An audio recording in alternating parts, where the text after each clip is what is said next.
صلى الإله صلى على الذي تجلى صلاته دوام فحبه ضياء إليه شوق قلبي ومنه وحي ربي أتى لنا إمام. السلام علیکم ورحمۃ اللہ تعالی وبرکاتہ. بسم اللہ الرحمن الرحیم. الحمد للہ رب العالمین والصلاة والسلام علی اشرف المرسلین وعلی آلہ وصحبہ اجمعین. اما بعد. قرآن مجید میں اللہ سبحانہ وتعالی یہ ارشاد فرما رہا ہے: ما فرطنا فی الکتاب من شیء. سورۃ الانعام 38 نمبر آیت. کیا ہے اس کا مطلب؟ ہم نے قرآن مجید میں کوئی چیز چھوڑے نہیں ہے، یعنی ہر چیز کا ذکر قرآن میں ہے. دوسرے سورۃ النحل میں وَنَزَّلْنَا عَلَيْكَ الْكِتَابَ تِبْيَانًا لِكُلِّ شَيْءٍ. آپ پر ہم نے قرآن کو نازل کیا ہر چیز کا بیان کرتے ہوئے، یعنی قرآن میں ہر چیز کا بیان ہے. حدیث شریف میں ہے: ان فی کتاب اللہ بیان من قبلکم وخبر من بعدکم وحکم ما بینکم. قرآن میں کیا ہے؟ تمہارے پہلے گزرے ہوئے لوگوں کا بیان ہے اور تمہارے بعد میں آنے والوں کی خبر ہے، اور تمہارے بیچ میں ہونے والی ہر چیز کا خبر قرآن مجید میں ہے.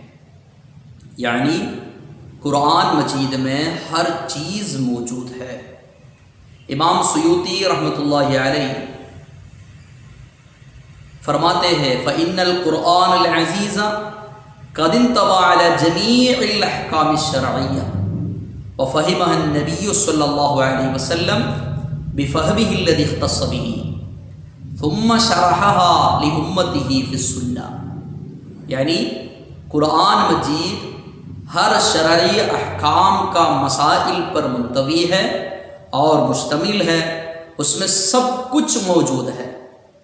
اس کو حضور صلی اللہ علیہ وسلم کو اللہ نے دی ہوئے خاص فہم سے، سمجھ سے وہ سمجھ لیے اور اس کو لوگوں کو سمجھائے. امت کا فہم و افہام الامہ تقصر عن ادراک ما ادرکہ صاحب النبوہ. یعنی حضور صلی اللہ علیہ وسلم جو سمجھے ہیں وہ سمجھنا تمام امت سمجھنا مشکل ہے. اتنا سمجھ باقی عام لوگوں کو نہیں ہوتا ہے. اس کا مطلب کیا ہے؟ قرآن مجید جو ہے یہ تمام علم کا مشتمل ہے، لیکن اس کو سب لوگ نہیں سمجھ پائیں گے. ہمارے آقا و مولا کائنات حضور صلی اللہ علیہ وسلم ہی وہ سمجھیں گے. حضور صلی اللہ علیہ وسلم اس کو حدیث کے ذریعے سے سمجھائے. تو یہ ایک بات یہاں کلیئر ہو گیا. قرآن اگر سمجھنا ہے تو حدیث کی سخت ضرورت ہے. صرف عربی سمجھنے سے کافی نہیں ہوگا. جتنے حدیث سمجھے گا اتنے زیادہ قرآن کو سمجھ پائے گا. اور ایک چیز ہم سمجھنا ہے، ہمارے آقا حضور صلی اللہ علیہ وسلم کی حدیث کیا ہے؟ اقوالہ و افعالہ و تقریراتہ. حضور صلی اللہ علیہ وسلم کے افعال، حضور جو کیے ہیں اور حضور کا جو فرمان ہے، اور حضور کے سامنے اگر کوئی کچھ کیا حضور منع نہیں فرمائی، اس کو کہتے تقریر، وہ بھی حدیث ہے. تو حضور کے 23 سال کی جو زندگی ہے، نبوت اعلان ہونے کے بعد میں جو زندگی ہے 23 سال کا، یہ زندگی ہے اس کے پورے بیان. یعنی 23 سال کے مدت میں قرآن مکمل طور پر نازل ہوا. جب قرآن نازل ہوتا تھا تو حضور صلی اللہ علیہ وسلم اس کی توضیح اور تبیین فرماتے تھے، تو اس کے ذریعے سے لوگ سمجھتے تھے۔ تو حضور صلی اللہ علیہ وسلم کا کیسا چلنا، کیسے کرنا، اور حضور کا فرمان اور حضور کی تقریر سے مکمل طور پر لوگ قرآن کو صحیح سے سمجھ پاتے تھے، شرعی احکام کو سمجھ پاتے تھے۔ کہنے کا مطلب یہ ہے تو قرآن کو صحیح سے سمجھنا ہے تو حدیث کی ضرورت ہے۔ بغیر حدیث قرآن کو صحیح طور پر نہیں سمجھ پائیں گے۔ حضرات گرامی، یہی ہمارے مسلک اور مذہب کی بات آتی ہے۔ ہم آج بتانے والے چاروں مسلک کا ائمہ کرام ہیں۔ امام ابو حنیفہ الکوفی رضی اللہ عنہ، مالک بن انس رضی اللہ عنہ، امام محمد بن ادریس الشافعی رضی اللہ عنہ، احمد بن حنبل رضی اللہ عنہ، ان کے علاوہ اور بھی کئی ائمہ کرام موجود تھے۔ کئی امام ائمہ کرام کے مسلک بھی موجود تھا، لیکن ان کے شاگردوں اور ان کی کتاب آج تک برقرار نہ ہونے کی وجہ سے یہ چاروں مسلک پر اہل سنت والجماعت منحصر ہے۔ امام صاوی رضی اللہ عنہ فرماتے ان چار مسلک کے علاوہ اگر کوئی مسلک کا آج کے زمانے میں اگر کوئی ابتدا کرے گا وہ گمراہ ہے، خود ضال ہے اور مضل ہے، خود گمراہ ہے اور دوسرے کو گمراہ کرنے والا ہے۔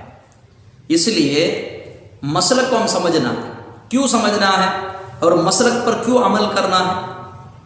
کیونکہ ہمارے سے زیادہ حدیث کو سمجھنے والے ائمہ کرام تھے۔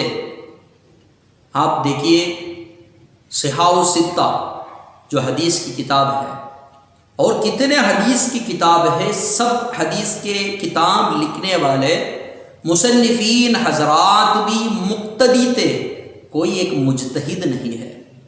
کوئی یہ نہیں کہا میں قرآن سے خود مسئلہ سمجھ کر لوں گا، میں حدیث سے خود سمجھ کر لوں گا، اسی کو کہتے ہیں غیر مقلد کہتے ہیں، یعنی تقلید نہ کرنے والے نہیں۔ ان لوگ کسی ایک امام کا اقتداء کیے ہیں، اپنے آپ کو کمزور سمجھے ہیں۔ آج کل کوئی مسئلہ ہو، کوئی عقیدت کی بات ہو، فوری طور پر سب لوگ پوچھتے ہیں بخاری میں ہے یا مسلم میں ہے، یعنی سوال ہوتا ہے امام بخاری امام کے صحیح البخاری شریف میں ہے کیا؟ حضرات گرامی یہاں سمجھ لے، بخاری شریف کے لکھنے والے، جمع کرنے والے امام بخاری رضی اللہ عنہ بھی ایک مقلد ہے، اور باقی ائمہ کرام جو صحاح و ستہ کی باقی حدیث کی کتاب کے ائمہ کرام بھی مقلد ہے۔ کیا ہے یہ لوگ تقلید کرنے کی وجہ کیا ہے؟ اپنے آپ کو کمزور سمجھے۔ کیوں کمزور سمجھے؟ ائمہ کرام میں لاسٹ میں جن کا ذکر کیا، امام احمد بن حنبل رضی اللہ عنہ کی تاریخ اٹھا کر دیکھیے، ان کے تاریخ لکھنے والے تمام ائمہ کرام لکھتے ہیں 10 لاکھ سے زیادہ حدیث کا حفظ کرنے والے تھے۔ حدیث کا حفظ یعنی صرف حدیث کو، متن کو یاد نہیں کرنا، سند کے ساتھ، اور ساتھ ہی ساتھ میں اس سند میں آنے والے راویوں کے، ان کے بیانات، ان کے زندگی، وہ سب سمجھتے ہوئے 10 لاکھ سے زیادہ حدیث کا یاد کرنے والے تھے۔ اور ان کے استاد، ظاہری بات ہے امام شافعی رضی اللہ عنہ سے زیادہ ہی ہونا ہے، اور امام مالک بن انس رضی اللہ عنہ ان کے استاد ہیں۔ امام شافعی رضی اللہ عنہ کے استاد امام محمد رضی اللہ عنہ کے استاد ابو حنیفہ رضی اللہ عنہ، ان کی حدیث کا نالج، علم کیا ہوگا، اور ساتھ میں قرآن عربی زبان میں نازل ہے۔ ان لوگ، امام شافعی رضی اللہ عنہ عربی ہے، قریشی ہے، اس کے باوجود بھی صرف عربی زبان کے الگ الگ فن سیکھنے کے لیے اپنی عمر میں اہم عمر 20 سال اس کے لیے خرچ کیے ہیں۔ کہنے کا مطلب عربی کا نالج بھی ان کے لیے بہت زیادہ تھا۔ اور خیر القرون قرنی ثم الذین یلونہم ثم الذین یلونہم، میرے اس قرن، میرے اس زمانہ سب سے بہتر زمانہ ہے، اور اس کے بعد والے، اس کے بعد والے. یہ جو قرن ہے یہ 300 ہجری، یعنی 3 قرن میں 300 سال کے اندر یہ سب ائمہ کرام آئے. یہ خیر القرون میں آئے ہیں. اس وقت میں جو جمع کیے تھے اور لوگ نے جو حدیث کے ذریعے سے، قرآن کے ذریعے سے جو سمجھے تھے، یعنی حدیث کے ذریعے سے حضور صلی اللہ علیہ وسلم نے صحابہ کرام کو جو سمجھائے تھے، اور صحابہ کرام سے جو سمجھے تابعین اور تبع التابعین سے جو کچھ معلومات انہیں حاصل ہوا اس کو لکھ کے رکھے. جو لکھ کے رکھے ہیں اس کو مسلک کہتے ہیں. کہنے کا مطلب مسلک، مذہب جو بھی ہم کہتے ہیں یہ اسلام سے خارج نہیں ہے، قرآن اور حدیث سے خارج نہیں ہے. اسی کو ہم نے، جو انہوں نے جمع کر کے رکھے ہیں، اسی کو ہم نے فقہ کہتے ہیں. ہم سب ابھی فقہ کیا ہے ہم نے سمجھے ہیں، تو انشاءاللہ ہم سب لوگ شافعی فقہ اچھے طور پر سیکھنا ہے. زندگی کا ہر پہلو کیا کیسے گزرنا، ایک مکلف، ایک عاقل بالغ شخص کی زندگی کس طریقے سے ہونا، اس کو فقہ کہتے ہیں. دیکھیے عبادت کیسے کرنا ہے، اس کے بارے میں نماز، روزہ، زکوٰۃ، حج کے بارے میں جو گفتگو ہے، اس کے لیے جو فقہ ہے، فقہ کا پارٹ میں عبادات ہے. اس کے بعد میں کیا دھندا، بزنس وغیرہ کرنا ہے، اس کے بارے میں جو ذکر ہے اس کو کہتے ہیں معاملات. اور ایک پارٹ ہے کسی کو زندگی، تزویجی زواجی زندگی، شادی، طلاق وغیرہ جو بھی مسائل ہے اس کو کہتے ہیں مناکحات. اور عبادات میں، معاملات میں، مناکحات میں اگر کچھ کوتاہی، غلطیاں آتی ہے اس کو سزا دینا ہے، اس کو کہتے ہیں جنایات. فقہ 4 پارٹ پر منحصر ہے. انشاءاللہ ہم سب سے پہلے عبادات سے ہی شروع کرتے ہیں. اللہ سبحانہ و تعالی ہم سب کو اچھے سے اچھے علم حاصل کرنے کی توفیق عطا فرما دیں. وآخر دعوانا الحمدللہ رب العالمین. السلام علیکم ورحمۃ اللہ تعالی وبرکاتہ.